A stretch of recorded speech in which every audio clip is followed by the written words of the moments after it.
बोलिए श्री सत्यनारायण भगवान की जय। श्री सत्यनारायण भगवान का आशीर्वाद आप सभी पर सदैव बना रहे। पहला अध्याय। एक समय की बात है, नैमिषारण्य तीर्थ में सोनकादिक 88,000 ऋषियों ने श्री सूत जी से पूछा, हे प्रभु, इस कलयुग में वेद विद्या रहित मनुष्य को प्रभु भक्ति किस प्रकार मिल सकती है तथा उनका उद्धार कैसे होगा। हे मुनि श्रेष्ठ, कोई ऐसा तप बताइए जिससे थोड़े समय में ही पुण्य मिले और मनवांछित फल भी मिल जाए। इस प्रकार की कथा सुनने की हम इच्छा रखते हैं। सर्वशास्त्रों के ज्ञाता सूत जी बोले, हे वैष्णव में पूज्य, आप सभी ने प्राणियों के हित की बात पूछी है, इसीलिए मैं एक ऐसे श्रेष्ठ व्रत को आप लोगों को बताऊंगा जिसे नारद जी ने लक्ष्मी नारायण जी से पूछा था और लक्ष्मीपति ने मुनि श्रेष्ठ नारद जी से कहा था। अब आप सब इसे ध्यान से सुनिए। एक समय की बात है, योगीराज नारद जी दूसरों की हितों की इच्छा लिए अनेकों लोकों में घूमते हुए मृत्यु लोक में आ पहुँचे। यहाँ उन्होंने अनेक योनियों में जन्मे प्रायः सभी मनुष्यों को अपने कर्मों द्वारा अनेकों दुखों से पीड़ित देखा। उनका दुख देखकर नारद जी सोचने लगे कि कैसा यत्न किया जाए जिसके करने से निश्चित रूप से मानव के दुखों का अंत हो जाए। इसी विचार पर मनन करते हुए वह विष्णु लोक को गए। वहाँ वह देवों के इस भगवान नारायण की स्तुति करने लगे, जिनके हाथों में शंख चक्र गदा और पद्म थे, गले में वरमाला पहने हुए थे। स्तुति करते हुए नारद जी बोले, हे भगवान, आप अत्यंत शक्ति से संपन्न हैं। मन तथा वाणी भी आपको नहीं पा सकती। आपका आदि मध्य तथा अंत नहीं है। निर्गुण स्वरूप सृष्टि के कारण भक्तों के दुखों को दूर करने वाले आपको मेरा नमस्कार है। नारद जी की स्तुति सुन विष्णु भगवान बोले, हे मुनि श्रेष्ठ, आपके मन में क्या बात है? आप किस काम के लिए पधारे हैं, उसे निसंकोच कहो। इस पर नारद मुनि बोले कि मृत्यु लोक में अनेक योनियों में जन्मे मनुष्य अपने कर्मों के द्वारा अनेकों दुखों से दुखी हो रहे हैं। हे नाथ, आप मुझ पर दया रखते हैं तो बताइए कि वो मनुष्य थोड़े प्रयास से ही अपने दुखों से कैसे छुटकारा पा सकते हैं। श्री हरि बोले, हे नारद, मनुष्य की भलाई के लिए तुमने बहुत अच्छी बात पूछी है, जिसके करने से मनुष्य मोह से छूट जाता है। वह बात मैं कहता हूँ, उसे सुनो। स्वर्गलोक और मृत्युलोक दोनों में एक दुर्लभ उत्तम व्रत है जो पुण्य देने वाला है। आज प्रेमवश होकर मैं उसे तुमसे कहता हूँ। श्री सत्यनारायण भगवान का वह व्रत अच्छी तरह विधान पूर्वक करके मनुष्य तुरंत ही यहाँ सुख भोग कर मरने पर मोक्ष पाता है। श्री हरि के वचन सुन नारद जी बोले कि उस व्रत का फल क्या है और उसका विधान क्या है।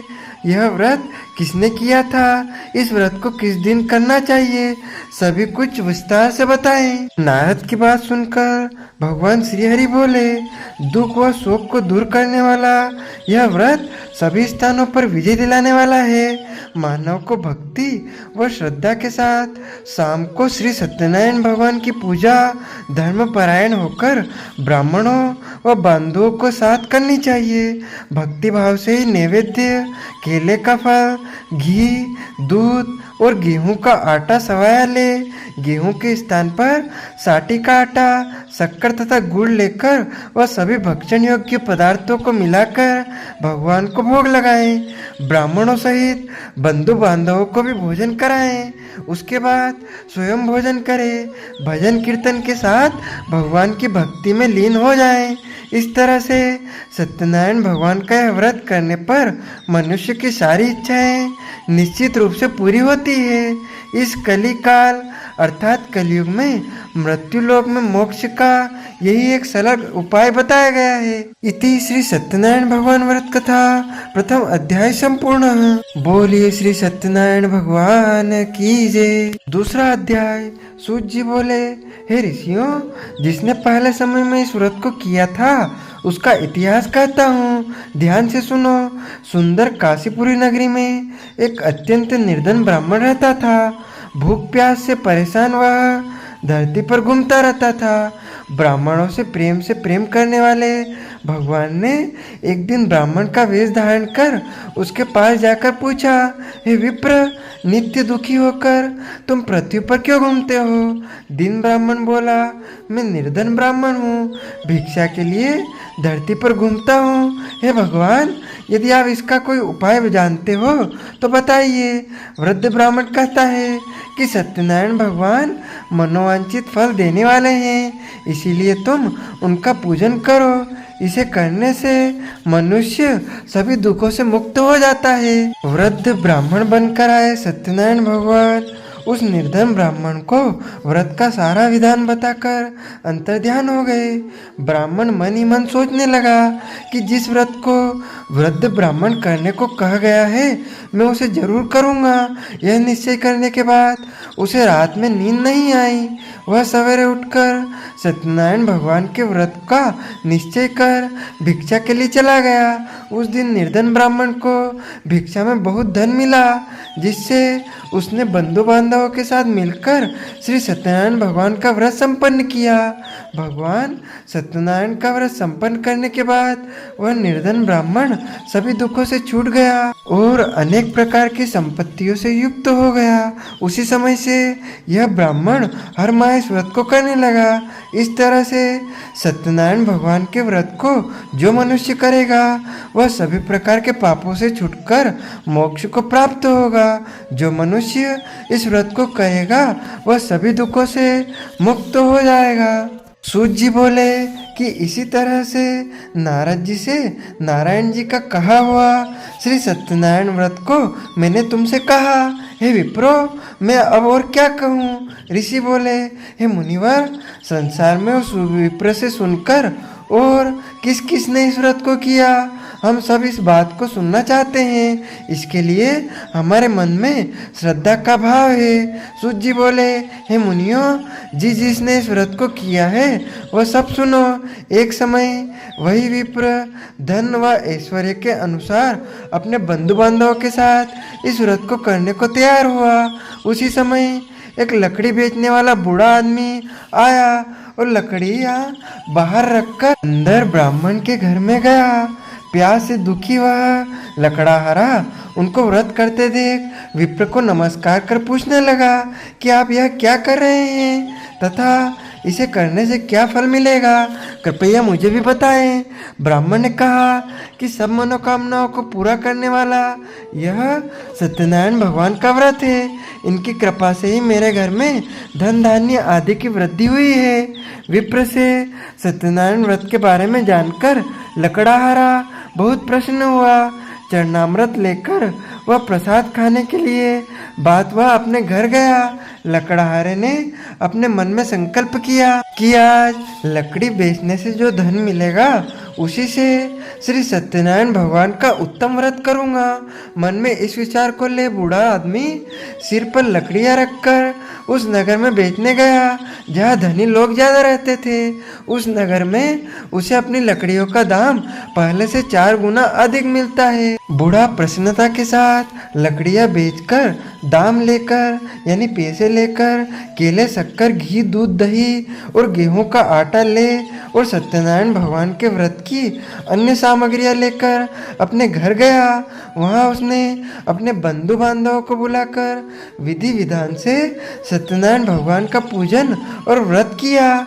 इस व्रत के प्रभाव से वह बूढ़ा लकड़हारा धन, पुत्र आदि से युक्त होकर संसार के समस्त सुख भोग अंतकाल में वैकुंठ धाम को चला गया। इति श्री सत्यनारायण भगवान व्रत कथा द्वितीय अध्याय संपूर्ण। बोलिए श्री सत्यनारायण भगवान की जय। श्री सत्यनारायण भगवान व्रत कथा तृतीय अध्याय तीसरा अध्याय। सूत जी बोले, हे श्रेष्ठ मुनियों, अब आगे की कथा कहता हूँ। पहले समय में उल्कामुख नामक का एक बुद्धिमान राजा था। वह सत्यवक्ता और जितेंद्रिय था। प्रतिदिन देव स्थानों पर जाता और निर्धनों को धन देकर उनके कष्ट दूर करता था। उसकी पत्नी कमल के समान मुख वाली तथा सती साध्वी थी। भद्रशिला नदी के तट पर उन दोनों ने श्री सत्यनारायण भगवान का व्रत किया उसी समय साधु नाम का एक वेश्या आया। उसके पास व्यापार करने के लिए बहुत सा धन भी था। राजा को व्रत करते देखकर वह विनय के साथ पूछने लगा, हे राजन, भक्तिभाव से पूर्ण होकर आप यह क्या कर रहे हैं? मैं सुनने की इच्छा रखता हूँ, तो आप मुझे बताइए। राजा बोला, हे साधु, अपनी बंधु बांधवों के साथ पुत्रादि की प्राप्ति के लिए एक महाशक्तिमान श्री सत्यनारायण भगवान का व्रत और पूजन कर रहा हूँ। राजा के वचन सुन साधु आदर से बोला, हे राजन, मुझे इस व्रत का सारा विधान कहिए। आपके कथानुसार मैं भी इस व्रत को करूँगा। मेरी भी संतान नहीं है और इस व्रत को करने से निश्चय रूप से मुझे संतान की प्राप्ति होगी। राजा ने इस व्रत का सारा विधान सुन व्यापार से निवृत्त हो वह अपने घर को गया। साधु वेश्य ने अपनी पत्नी को संतान देने वाले इस व्रत का वर्णन कहा सुनाया और कहा कि जब मेरी संतान होगी तब मैं इस व्रत को करूँगा। साधु ने इस तरह के वचन अपनी पत्नी लीलावती से कहे। एक दिन लीलावती पति के साथ आनंदित हो सांसारिक धर्म में प्रवृत्त होकर सत्यनारायण भगवान की कृपा से गर्भवती हो गई। 10वें महीने में उसके गर्भ से एक सुंदर कन्या ने जन्म लिया। दिनों दिन वह ऐसे बढ़ने लगी जैसे शुक्ल पक्ष की चंद्रमा बढ़ता है। माता पिता ने अपनी कन्या का नाम कलावती रखा। एक दिन लीलावती ने मीठे शब्दों में अपने पति को याद दिलाया कि आपने सत्यनारायण भगवान के जिस व्रत को करने का संकल्प किया था उसे करने का समय आ गया है, आप इस व्रत को करिए। साधु बोला कि हे प्रिय, इस व्रत को मैं उसके विवाह पर करूँगा। इस प्रकार अपनी पत्नी को आश्वासन देकर वह नगर को चला गया। कलावती पिता के घर में रह वृद्धि को प्राप्त हुई, यानी कि बड़ी हो गई। साधु ने एक बार नगर में अपनी कन्या को सखियों के साथ देखा तो तुरंत ही दूत को बुलाया और कहा कि मेरी कन्या के योग्य वर देख कर आओ। साधु की बात सुनकर दूत कंचन नगर में पहुंचा और वहां देखभाल कर लड़की के सुयोग्य वाणिक पुत्र को ले आया। सुयोग्य लड़के को देख साधु ने बंधु बांधवों को बुलाकर अपनी पुत्री का विवाह कर दिया। लेकिन दुर्भाग्य की बात यह कि साधु ने अभी भी श्री सत्यनारायण भगवान का व्रत नहीं किया। इस पर श्री सत्यनारायण भगवान क्रोधित हो गए और श्राप दिया कि साधु को अत्यधिक दुख मिले। अपने कार्य में कुशल साधु बनिया जमाई को लेकर समुद्र के पास स्थित होकर रत्नासापुर नगर में गया। वहां जाकर दामाद ससुर दोनों मिलकर चंद्रकेतु राजा के नगर में व्यापार करने लगे। एक दिन भगवान सत्यनारायण की माया से एक चोर राजा का धन चुरा कर भाग रहा था। उसने राजा के सिपाहियों को अपना पीछा करते देख चुराया हुआ धन वहां रख दिया, अर्थात जो धन राजा के यहाँ से चोर चुरा कर लेकर आए थे वह साधु वह जमाई के पास छोड़ गए। वह यह धन वहाँ देखकर उसके सिपाहियों ने राजा को बंधक बनाकर प्रसन्नता से राजा के पास ले गए और कहा कि उन दोनों चोरों को हम पकड़ लाए हैं, अब आगे की कार्यवाही की आज्ञा दें। राजा की आज्ञा से उन दोनों को जमाई व ससुर को कठोर कारावास में डाल दिया गया और उनका सारा धन भी उनसे छीन लिया गया। श्री सत्यनारायण भगवान से श्राप से साधु की पत्नी भी बहुत दुखी हुई। घर में जो धन रखा था उसे चोर चुरा ले गए। शारीरिक तथा मानसिक पीड़ा और भूख प्यास से अति दुखी हो अन्न की चिंता में कलावती के ब्राह्मण के घर गई। वहां उसने श्री सत्यनारायण भगवान का व्रत होते देखा, फिर कथा भी सुनी। वह प्रसाद ग्रहण कर वह रात को घर वापस आई। माता ने कलावती से पूछा कि ये पुत्री, तुम अभी तक कहाँ थी? तेरे मन में क्या है? कलावती ने अपनी माता से कहा, हे माता, मैंने एक ब्राह्मण के घर में श्री सत्यनारायण भगवान का व्रत देखा है। कन्या के वचन सुन लीलावती भगवान के पूजन की तैयारी करने लगी। लीलावती ने परिवार व बंधुओं सहित सत्यनारायण भगवान का पूजन किया और उनसे वर मांगा कि मेरे पति तथा जमाई शीघ्र घर आ जाएं। साथ ही यह भी प्रार्थना की कि हम सब का अपराध क्षमा करे। श्री सत्यनारायण भगवान का इस व्रत से संतुष्ट हो गए और राजा चंद्रकेतु को सपने में दर्शन दे कहा कि हे राजन, तुम उन दोनों वेश्यों को छोड़ दो और तुमने उनका जो धन लिया है उसे वापस कर दो। अगर ऐसा नहीं किया तो मैं तुम्हारा धन, राज्य व संतान सभी को नष्ट कर दूंगा। राजा को यह सब कहकर वह अंतर्ध्यान हो गए। प्रातःकाल सभा में राजा ने अपना सपना सुनाया और बोले कि बाणिक पुत्रों को कैद से मुक्त कर सभा में लाओ। दोनों ने आते ही राजा को प्रणाम किया। राजा मीठी वाणी से बोला, हे महानुभावों, भाग्यवश ऐसा कठिन दुख तुम्हें प्राप्त हुआ है, लेकिन अब तुम्हें कोई भय नहीं है। ऐसा कह राजा ने उन दोनों को नए वस्त्राभूषण भी पहनाए और जितना धन उनका लिया था उसे दुगुना धन वापस कर दिया। दोनों वेश्य अपने घर को चल दिए। इति श्री सत्यनारायण भगवत व्रत कथा तृतीय अध्याय संपूर्ण।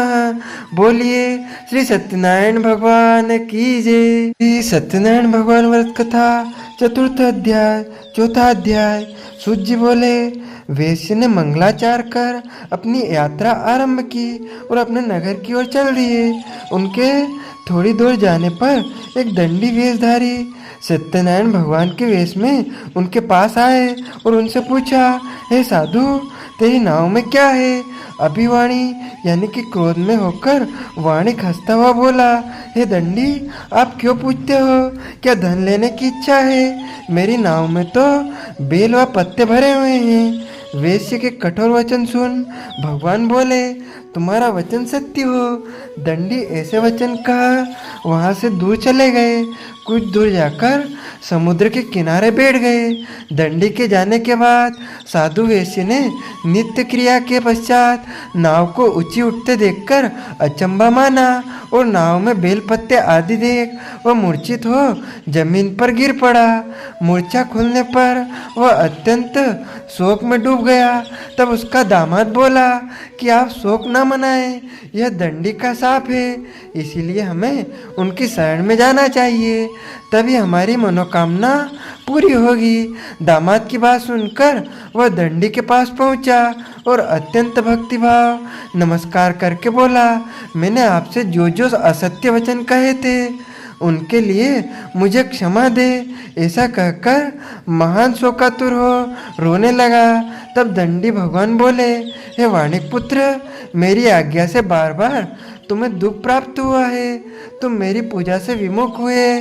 साधु बोला, हे भगवान, आपकी माया से ब्रह्मा आदि देवता भी बच नहीं पाए, आपको रूप को नहीं जान पाए, तब मैं अज्ञानी कैसे जान सकता हूँ?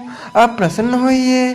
अब मैं सामर्थ्य के अनुसार आपकी पूजा करूँगा, मेरी रक्षा करो, पहले के समान नौका में धन भर दो। साधु वेश्य के भक्तिपूर्वक वचन सुनकर भगवान प्रसन्न हो गए और उसकी इच्छा अनुसार वरदान देकर अंतर्ध्यान हो गए। ससुर जमाई जब नाव पर आए तो नाव धन से भरी हुई थी। फिर वहीं अपने अन्य साथियों के साथ सत्यनारायण भगवान का पूजन कर अपने नगर को चल दिए। जब नगर के नज़दीक पहुँचे तो दूत को घर पर खबर करने के लिए भेज दिया। दूत साधु की पत्नी को प्रणाम कर कहता हुआ कि मालिक अपने दामाद सहित नगर के निकट आ गए हैं। दूत के अति हर्षित वचन सुनकर साधु की पत्नी लीलावती ने बड़े हर्ष के साथ सत्यनारायण भगवान का पूजन कर अपनी पुत्री कलावती से कहा कि मैं अपने पति के दर्शन को जाती हूँ, तू कार्य पूर्ण कर शीघ्र आ जा। माता के ऐसे वचन सुन कलावती जल्दी में प्रसाद छोड़ अपने पति के पास चली गई। प्रसाद की अवज्ञा के कारण श्री सत्यनारायण भगवान रुष्ट हो गए और नाव सहित उसके पति को पानी में डुबो दिया। कलावती अपने पति को वहां ना पाकर रोती हुई जमीन पर गिर गई। नौका को डूबा हुआ देख वह कन्या को रोता देख साधु दुखी होकर बोला कि हे प्रभु, मुझसे तथा मेरे परिवार से जो भूल हुई है उसे क्षमा करें। साधु के दीन और भक्ति भाव से वचन सुनकर भगवान श्री सत्यनारायण प्रसन्न हो गए और आकाशवाणी हुई, हे साधु, तेरी कन्या मेरे प्रसाद को छोड़कर आई है, इसीलिए उसका पति अदृश्य हो गया है। यदि वह घर जाकर प्रसाद खाकर लौटती है तो इसे इसका पति अवश्य मिलेगा। ऐसी आकाशवाणी सुन कलावती घर पहुंचकर प्रसाद खाती है और फिर आकर अपने पति के दर्शन करती है। उसके बाद साधु अपने बंधु बांधवों सहित श्री सत्यनारायण भगवान का विधि विधान से पूजन करता है। इस लोक का सुख भोग वह अंत में स्वर्ग को जाता है। इति श्री सत्यनारायण भगवान व्रत कथा चतुर्थ अध्याय संपूर्ण। बोलिए श्री सत्यनारायण भगवान की जय। श्री सत्यनारायण भगवान व्रत कथा पंचम अध्याय। सूत जी बोले, हे ऋषियों, मैं और भी एक कथा सुनाता हूँ, उसे भी ध्यान पूर्वक सुनो। प्रजा पालन में लीन तुंगध्वज नामक एक राजा रहता था। उसने भी भगवान का प्रसाद त्याग कर बहुत ही दुख सहन किया। एक बार वन में जाकर वन्य पशुओं को मारकर वह बड़ के पेड़ के नीचे आया। वहाँ उसने ग्वालों को भक्ति भाव से अपने बंधुओं सहित सत्यनारायण भगवान का पूजन करते देखा। अभिमानवश राजा ने उन्हें देखकर भी पूजा स्थान में नहीं गया और ना ही उसने भगवान को नमस्कार किया। ग्वालों ने राजा को प्रसाद दिया, लेकिन उसने वो प्रसाद नहीं खाया और प्रसाद को वहीं छोड़ वह अपने नगर को चला गया। जब वह नगर में पहुंचा तो वहाँ सब कुछ तहस नहस हुआ पाया, तो वह शीघ्र ही समझ गया कि यह सब भगवान ने ही किया है। वह दोबारा ग्वालों के पास पहुंचा और विधि पूर्वक पूजा करके प्रसाद खाया तो श्री सत्यनारायण भगवान की कृपा से सब कुछ पहले जैसा हो गया।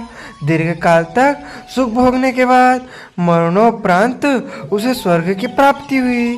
जो मनुष्य परम दुर्लभ इस व्रत को करेगा तो भगवान सत्यनारायण की अनुकंपा से उसे धन धान्य की प्राप्ति होगी। निर्धन धनी हो जाता है और भयमुक्त हो जीवन जीता है। संतानहीन मनुष्य को संतान सुख मिलता है और सारे मनोरथ पूर्ण होने पर मानव अंतकाल में वैकुंठ धाम को जाता है। सूत जी बोले, जिन्होंने पहले इस व्रत को किया है अब उनके दूसरे जन्म की कथा कहता हूँ। वृद्धा सतानंद ब्राह्मण ने सुदामा का जन्म लेकर मोक्ष की प्राप्ति की। लकड़हारे ने अगले जन्म में निषाद बनकर मोक्ष की प्राप्त किया। उल्कामुख नाम का राजा दशरथ होकर बैकुंठ को गए। साधु नाम के वेश्य ने मनोहर ध्वज बनकर अपने पुत्र को आरे से चीरकर मोक्ष पाया। महाराज तुंगध्वज ने स्वयंभू होकर भगवान में भक्ति युक्त हो कर्म कर मोक्ष पाया। इति श्री सत्यनारायण भगवान व्रत कथा पंचम अध्याय संपूर्ण। बोलो श्री सत्यनारायण भगवान की जय। कथा श्रवण करने के बाद भगवान श्री सत्यनारायण की आरती करें और अंत में 3 बार प्रदक्षिणा कर आटे की पंजरी में विविध प्रकार के फल, दही, पंचामृत बनाकर सभी लोगों को प्रसाद स्वरूप बांटे और स्वयं भी ग्रहण करे। अच्युतम केशवम राम नारायणम श्री कृष्ण दामोदरम वासुदेवम भजे। श्रीधरम माधवम गोपिका वल्लभम श्री जानकी नायकम श्री रामचंद्रम भजे। जानकी मनोहरम सर्वलोक नायकम श्री शंकरादिसेवितम पुण्य नाम कीर्तनम। श्री राम राम राम राम राम राम नाम तायकम। रामा कृष्ण वासुदेवा भक्ति मुक्तिदायकम। रामा कृष्ण वासुदेवा भक्ति मुक्तिदायकम। श्री राम राम राम राम राम नाम तायकम। रामा कृष्ण वासुदेवा भक्ति मुक्तिदायकम।